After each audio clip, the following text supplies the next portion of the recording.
All right, guys, Disney World is rolling out some big changes, and basically everything we knew about planning a Disney vacation is out the window. We've got all the info and the advice to help you navigate everything.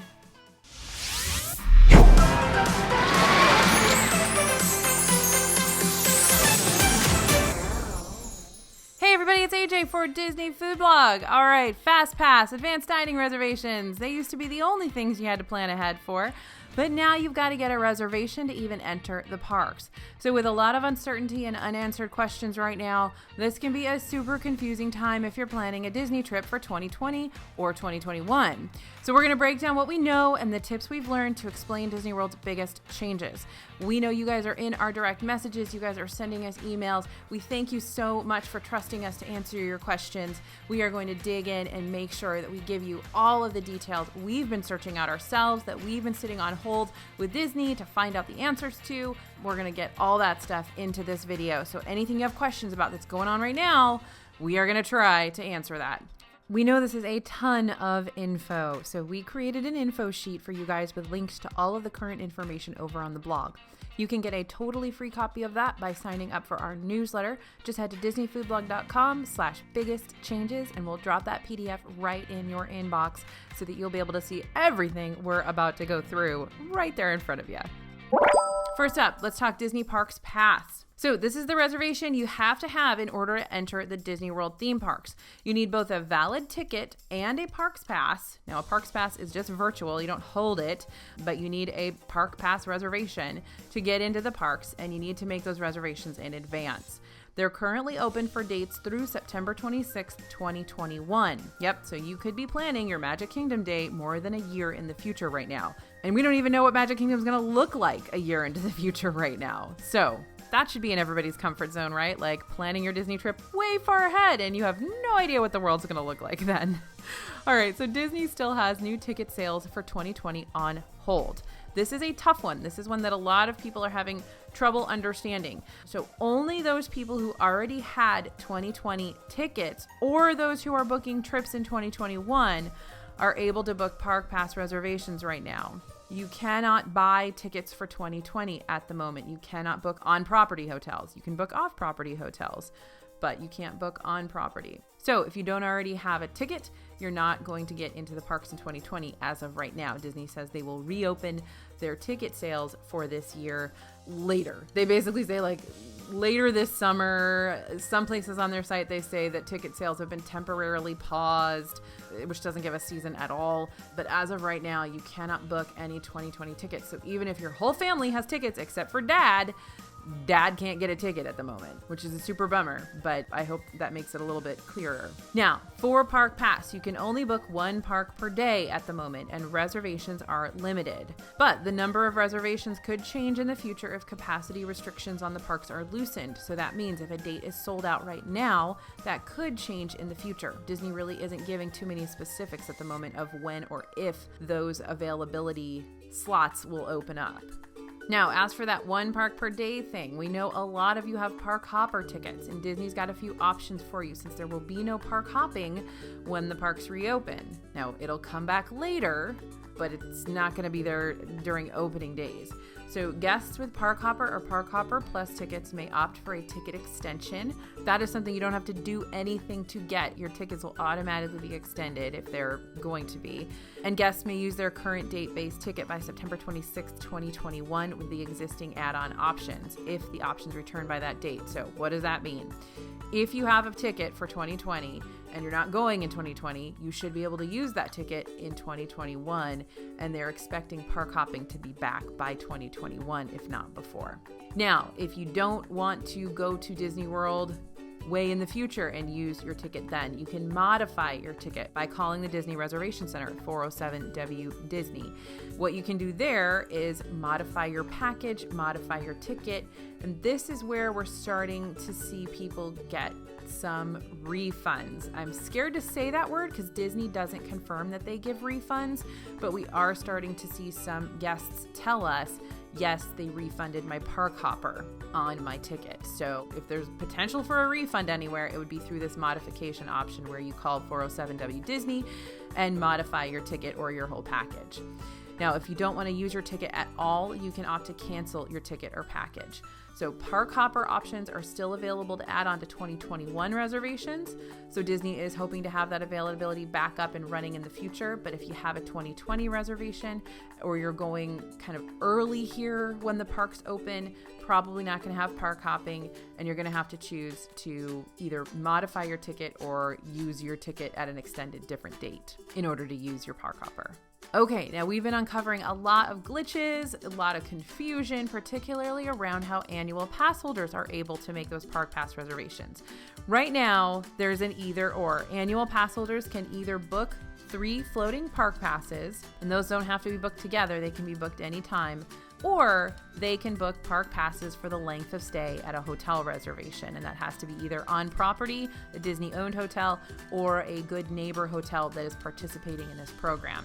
So either 3 floating park passes or length of stay at your hotel reservations, but not both. So you can't have your length of stay park passes booked for your hotel reservation and also have your 3 floating park passes. That's not how it works. Now, if you are experiencing problems with your hotels or tickets or hotels linking to your account, you will need to contact Disney, but that's been pretty difficult in the past week. Phone lines have been super tied up. We personally had to redial for at least an hour to get anything more than a busy signal, and after that it was hours before we got connected to a cast member. So chat on the Disney website has also been taking a long time to connect, but it's getting a little better now. And if you need to contact Disney, pack your patience, make sure you know everything you need to ask about so that you only have to get through once. And if you're able to make a Disney Park Pass reservation, we'd suggest doing so soon. We don't know how limited capacity is going to be right now. It looks like annual pass holder capacity is super, super low, while the hotel reservation people capacity and the regular ticket holder capacity is much higher. So if you have an annual pass, you need to get in there quick because July is almost completely sold out for park passes for annual pass holders at the moment. And of course, Disney hasn't released any numbers about when that availability is going to be increased. So if you're going to get a park pass, go get one quickly. Now, this is especially true if you're traveling right after the reopening of the parks because Hollywood Studios is selling out really fast. Of course, everybody wants to ride Rise of the Resistance. Hollywood Studios is the first park that's been selling out. And Hollywood Studios, I believe, has fewer attractions for people to get on because a lot of the shows are not running over there. And the shows usually suck up a lot of the capacity of the park. So without those, everybody's going to get on the rides, and there just aren't enough to go around. And so that's why the capacity, I think, is so low at Hollywood Studios. And of course, why it's selling out so quickly. Now, park passes aren't the kind of thing we leave into the last minute.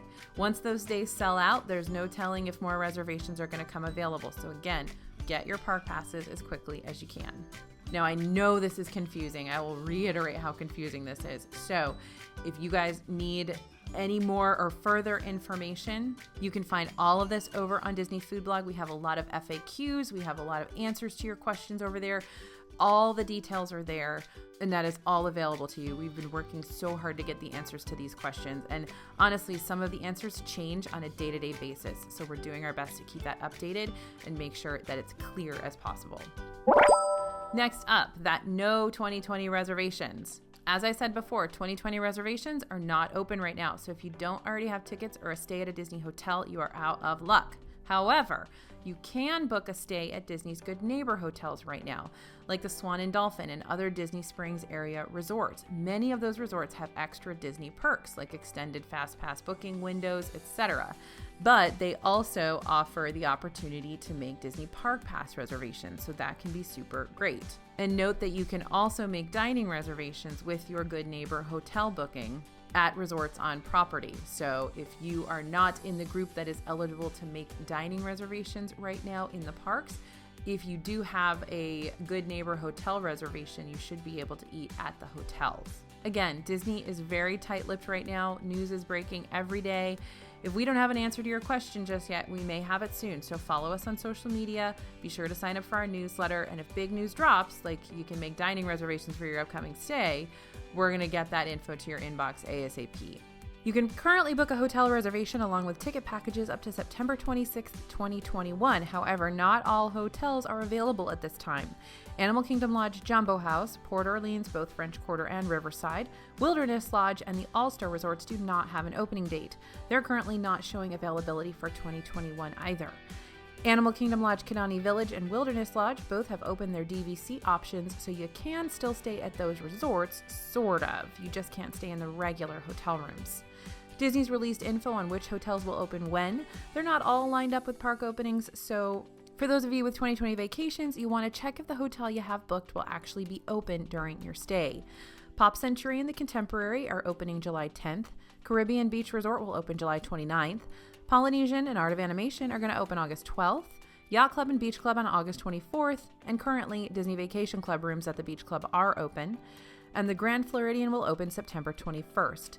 Boardwalk will open on October 1st and Coronado Springs on October 14th after all the NBA players leave. Disney is reaching out to guests to have them confirm, modify, or cancel their stays, but they have also said that if you're staying at a hotel that is not opening and you don't modify your trip, it could be canceled automatically, so get on that phone. All right, let's move to required masks and temperature checks, the safety stuff. So masks are going to be a big change for your next Disney trip, and you're going to want to come prepared. Everyone 2 and up must wear a mask everywhere on Disney property, hotels, Disney Springs, the parks, except when you're seated at a table to eat.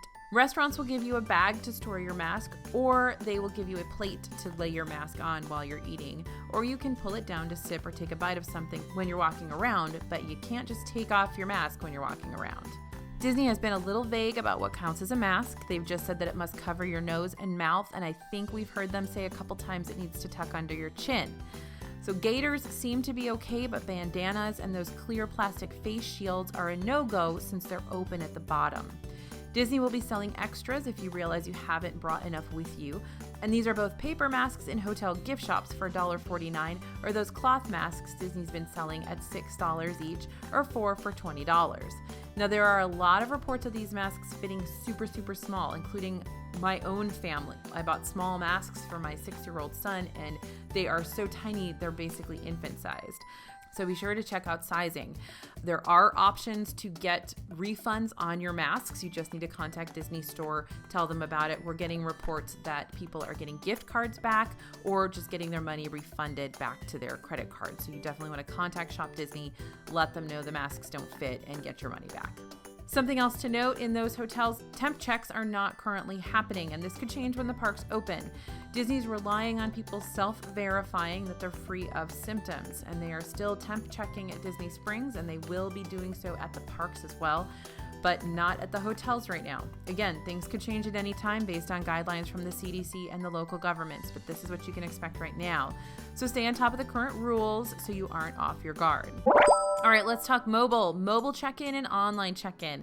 Disney is really making a push to move away from in-person and high-contact situations wherever possible. That means a lot of features are moving onto your smartphone. So Disney's highly encouraging all guests to use that online check-in for their rooms. Regular check-in is available if you need it, but by checking in online, you'll get to skip the front desk when you arrive, go straight to your room. You can even make room requests in online check-in. You can choose to request a lower or higher floor, or even specific buildings or locations by the pool or transportation. Some hotels allow you to do that, not all of them, just a heads up. Now, these options can vary by resort and just what they're offering at the time. Remember, these are just requests. And if you don't see your request on your online check-in, you can always call the hotel and let them know what your request is. Disney's also rolled out a chat feature for hotel guests to ask questions that they would normally ask at the front desk. But that's been really problematic and glitchy too. Basically, there's still not a full staff at the resorts to handle all the requests via chat, so it took hours to connect during our stay, and we were actually connected to the regular chat on the Disney World website. Once we finally connected to that chat, they connected us to someone at our hotel, so there was like a middleman. So if you do access the chat, you're accessing the Disney World website chat, not somebody in your actual hotel until they reconnect you to the person in your hotel. So it could take a long, long time. It may make more sense for you to just pick up the phone and ask for towels or whatever. Now, one other big change that's going to be coming in 2021, Disney is dropping free Magic Bands for resort guests. And by dropping, I mean stopping. You'll be able to still use older bands or purchase one to use as your room key, park ticket, etc. But I think Disney's really pushing no contact, and they're also pushing more functionality to your smartphone. So you can already use your phone to unlock your hotel room. It's right in the My Disney Experience app. You just hold your phone to the door once you get there and say, unlock my door.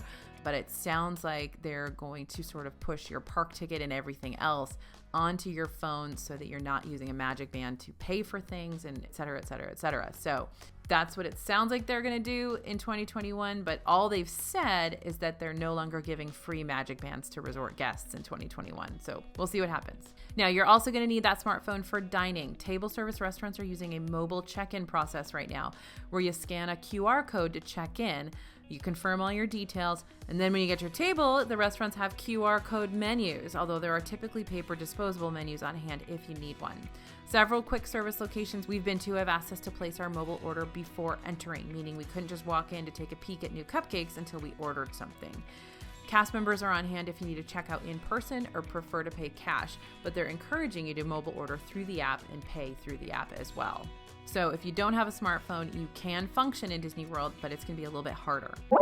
All right, next thing we want to talk about, no FastPasses, no virtual queues. We are going to be in the parks on the first day they open, July 11th, and we're also going to be in the parks for the annual passholder previews on the 9th. So if we get there any earlier, you know we're going to be able to get answers to you really, really quickly. But two things we know for sure are that there will be no FastPasses or virtual queues. So Disney's suspending FastPass for we don't know how long yet, but they'll be using the full queues to help socially distance guests as they wait for rides. But there also won't be any single rider lines, and there aren't going to be any virtual queues, which is really surprising to us because Disney's been using virtual queues lately for multiple things, including shopping.